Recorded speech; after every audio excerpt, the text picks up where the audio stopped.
I don't know if your brain is all scrambled from like all the Molly you take, but I never said that.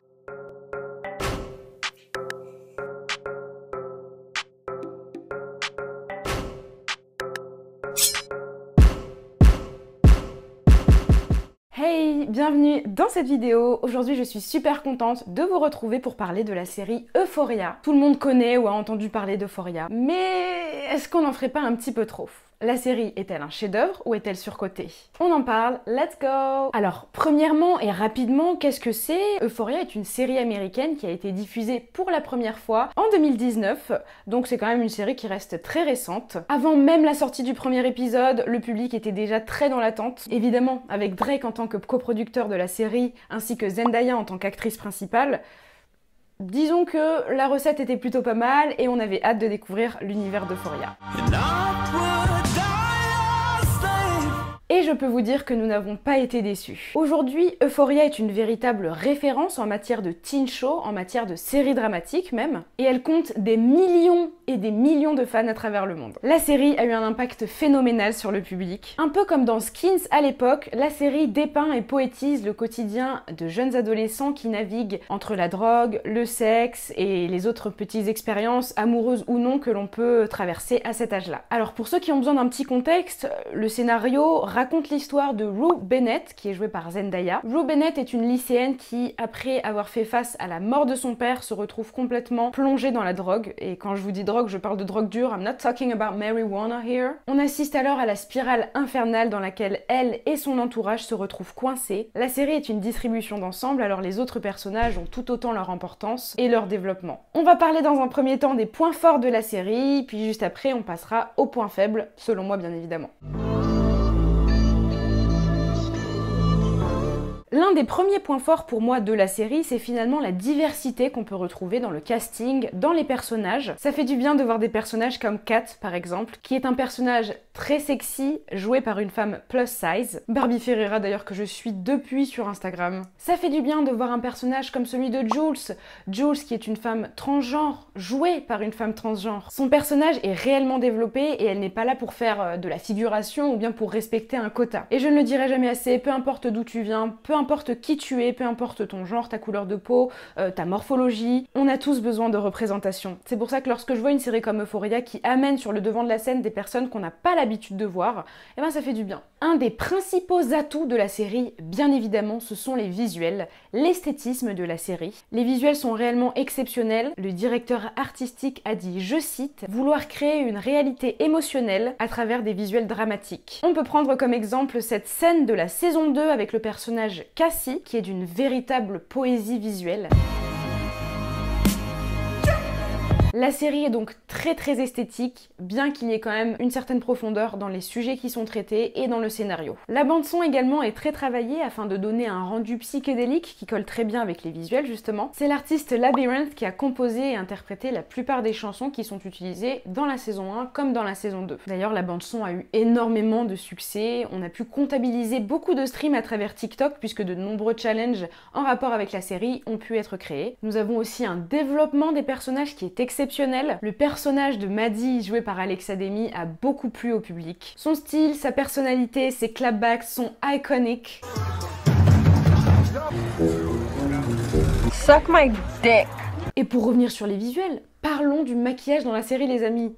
Masterclass. Un impact énorme sur les influenceurs beauté et un petit peu sur nous aussi, il faut l'avouer.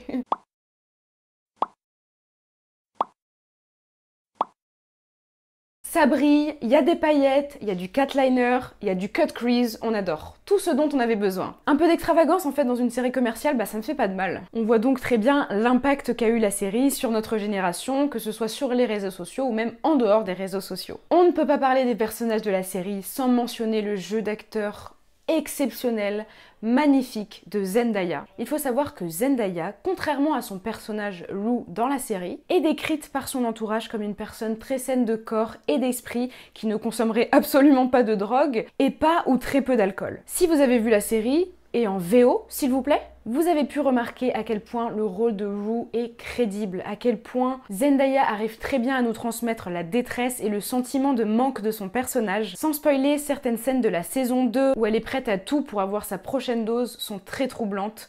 Honnêtement, j'en ai eu des frissons, les larmes aux yeux. C'est un jeu d'acteur qui est exceptionnel et arriver à se mettre à ce point à la place d'une personne qui nous est totalement opposée, franchement...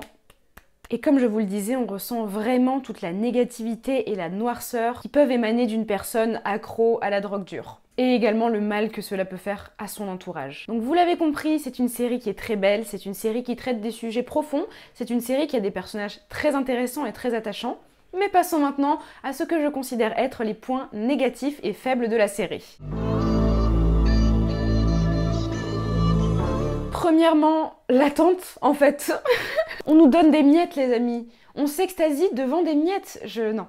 8 épisodes en 2019, puis 8 épisodes 3 ans plus tard en 2022. Non mais je suis désolée. Et ce n'est pas fini. Il est prévu que la saison 3 sorte en 2024, les amis. Mais qui a le temps d'attendre, honnêtement? Je suis désolée, en 2022, tout va plus vite. On a toujours plus et plus de contenu. Donc qui a le temps, en fait, d'attendre 3 ans pour 8 épisodes? C'est trop d'attente pour trop peu de contenu, je suis désolée, je considère que ça c'est quand même un des plus gros points faibles de la série. Et attention, hein, je me rends bien compte qu'il y a un énorme travail derrière la série, au niveau de l'esthétisme, des décors, du scénario, du développement des personnages, I get it. Still, c'est pas enough les gars, c'est pas enough, I'm sorry but no, no. Un des grands axes négatifs de la série sera bien évidemment, je pense que toute personne qui a regardé a pu s'en rendre compte, la nudité à l'écran. La nudité excessive devrais-je dire, à l'écran. Surtout pour le personnage de Cassie, l'actrice a d'ailleurs fait enlever certaines scènes topless de la saison 2 qu'elle considérait inutiles au développement de l'histoire. Mais ça reste tout de même selon moi abusé, excessif et inutile. Par contre, il y a également énormément de scènes où on peut voir très clairement des pénis. Est-ce que c'est osé? Oui, clairement. Mais je pense aussi que c'est un petit peu une sorte de revendication d'égalité. Souvenez-vous le nombre de films où on voit les parties génitales de femmes à l'écran. American Pie par exemple à l'époque. Souvenez-vous d'American Pie. On voit des pussies every 5 seconds. Like really, genre vraiment, on voit que ça. Par contre, le sexe masculin a toujours été tabou, censuré. Il était donc rare de voir une grosse à l'écran. Et c'est vrai qu'avec Euphoria, on dépasse totalement ce cliché habituel de la nudité à l'écran. Un des points négatifs de la série, qui a été également soulevé par beaucoup de personnes, serait la glorification des drogues dans la série. La glorification de l'usage des drogues. Alors je comprends totalement les personnes qui se plaignent que la série glorifie l'usage des drogues dures, de l'alcool, etc. C'est vrai. Comme je le disais tout à l'heure, il y a une réelle poésie qui est créée autour de la consommation de la drogue, les visuels, la musique, tout est soigneusement choisi pour qu'on se sente presque sous influence nous aussi en regardant la série, comme les personnages du coup. Ça me fait beaucoup penser à Skins encore une fois, qui à l'époque avait relancé les raves parties en Angleterre avec des très jeunes lycéens, collégiens même, qui consommaient de la drogue et de l'alcool, illégalement bien évidemment. Les personnages qui consomment sont souvent perçus comme cool, populaire. Hein, on se souvient de Effie, bien évidemment, la queen de Skins. That girl's looking at you, Freddie. Yeah. Mais c'est vrai que j'ai l'impression que dans Euphoria, il y a quand même ce côté conséquence. Le personnage de Zendaya est tellement torturé et fait tellement de mal à son entourage que ça donne absolument pas envie de s'aventurer sur le chemin des drogues dures, si vous voulez mon avis. On la voit ramper, baver, certaines scènes sont très difficiles à regarder, mais je pense qu'elles reflètent quand même assez bien la réalité d'une personne accro aux drogues dures qui malheureusement a du mal à s'en sortir. Donc il y a un petit côté... c'est mon avis, mais préventif un petit peu, je trouve. Il y a quand même un côté où on voit quand même les conséquences très lourdes que ça peut avoir sur soi-même et sur son entourage. Alors, la série Euphoria est-elle surcotée? In my opinion, oui et non. Parce qu'encore une fois, je trouve qu'on s'extadie devant des miettes. Euphoria a été la série de la décennie. La série dont on a le plus parlé, c'est une série qui a lancé plein de débats. Il y a énormément de gens qui en parlent, des challenges ont été créés. Enfin, c'est une série qui a fait beaucoup de bruit. Pour 16 épisodes les amis, oui, il n'y a que 2 saisons qui sont sorties aujourd'hui en 2022, une en 2019 et une en 2022, il n'y a donc que 2 saisons de 8 épisodes. Enfin, rendez-vous compte que c'est quand même n'importe quoi, je veux dire, c'est pas non plus Gossip Girls ou Skins justement, ce dont je parlais un petit peu plus tôt, ce sont des séries qui ont quand même beaucoup d'épisodes, beaucoup de saisons, on a le temps de s'attacher aux personnages, mais je pense que c'est aussi une force. Euphoria a réussi à nous attraper, à nous hypnotiser en seulement 16 épisodes. On est accro, un peu comme Lou dans la série finalement. On est complètement accro, c'est une série, voilà, je me plains, hein, clairement, je suis ici à me plaindre, mais est-ce qu'en 2024 je serai là pour regarder les 8 nouveaux épisodes? Obviously, comme une pigeonne. Alors il y a un petit côté où je comprends que la série peut être perçue comme surcotée, il n'y a que 16 épisodes et les gens en font tout un flanc. Mais il faut savoir aussi que c'est une série qui, je pense, est assez bien représentative de notre génération, d'un univers qui est diversifié finalement parce qu'on évolue, les mentalités évoluent et on peut le voir dans la série, on a beaucoup plus de diversité finalement et je trouve que c'est vraiment une force. Donc surcoté, oui et non, chef-d'œuvre clairement. Je pense que la série Euphoria est quand même une série qui est magnifique, qui a gagné des prix d'ailleurs et ce n'est pas pour rien. Je trouve que cette série est très très bien amenée, elle est arrivée au bon moment, les acteurs sont attachants, certains n'étaient même pas acteurs à la base et c'est ça qui est incroyable. Donc beau travail pour Euphoria, je pense qu'on est tous d'accord sur ça. Ceux qui n'aiment pas, bah écoutez, dites-moi en commentaire pourquoi vous n'aimez pas. Vous pouvez également liker la vidéo, me suivre sur my Instagram que j'affiche juste ici. Et puis abonnez-vous en fait à ma chaîne YouTube, vous regardez ma vidéo et vous ne vous abonnez pas.